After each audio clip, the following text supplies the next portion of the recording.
झारखंड के मुख्यमंत्री हेमंत सोरेन आज प्रवर्तन निदेशालय के सामने पूछताछ के लिए पेश होंगे। सोमवार को दिल्ली स्थित आवास में ईडी की छापेमारी के बाद गायब हुए सोरेन करीब 40 घंटे बाद मंगलवार को रांची पहुंचे और अपने विधायकों से मिले।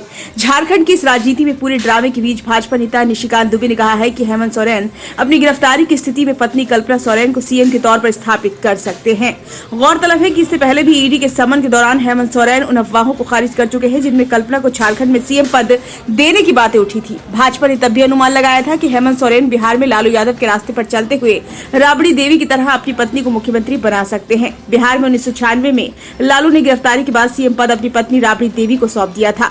ऐसे में ये जानना अहम है कि आखिर कल्पना सोरेन कौन है, उनकी शिक्षा कितनी है, हेमंत और कल्पना सोरेन की शादी कब हुई और फिलहाल वे क्या काम करती हैं।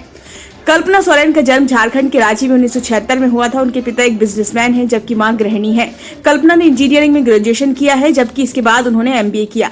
कल्पना का पहले कोई राजनीतिक पृष्ठभूमि नहीं रही। उनका परिवार ओडिशा के मयूरभंज जिले से नाता रखता है। कल्पना और हेमंत सोरेन की शादी 7 फरवरी 2006 को हुई थी। कल्पना और हेमंत सोरेन के 2 बेटे हैं। इनके नाम निखिल सोरेन और अंश सोरेन हैं। कल्पना खुद बिजनेस और चैरिटी के कामों से जुड़ी रही हैं। वे एक स्कूल चलाती हैं, साथ ही ऑर्गेनिक खेती के काम से भी जुड़ी हैं। कल्पना सोरेन के पास 3 कमर्शियल बिल्डिंग का मालिकाना हक है जिनकी कीमत करीब 5 करोड़ रुपए है। वे महिला और बाल विकास कार्यक्रमों से भी जुड़ी रही है। कल्पना सोरेन पहली बार सुर्खियों में तब आई जब झारखंड के पूर्व मुख्यमंत्री रघुवर दास ने आरोप लगाए थे कि हेमंत सोरेन ने पत्नी के व्यवसाय के लिए गलत ढंग से प्लॉट आवंटित किए थे। आरोप था कि हेमंत सोरेन ने अपने अधिकारों का गलत इस्तेमाल करते हुए वह जमीन दिलाई जो कि आदिवासियों के लिए बनाए गए प्लॉट पूल का हिस्सा थी।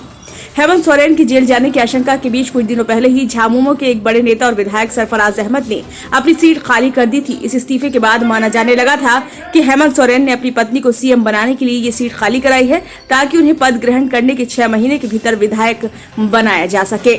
ब्यूरो रिपोर्ट, नई दिल्ली।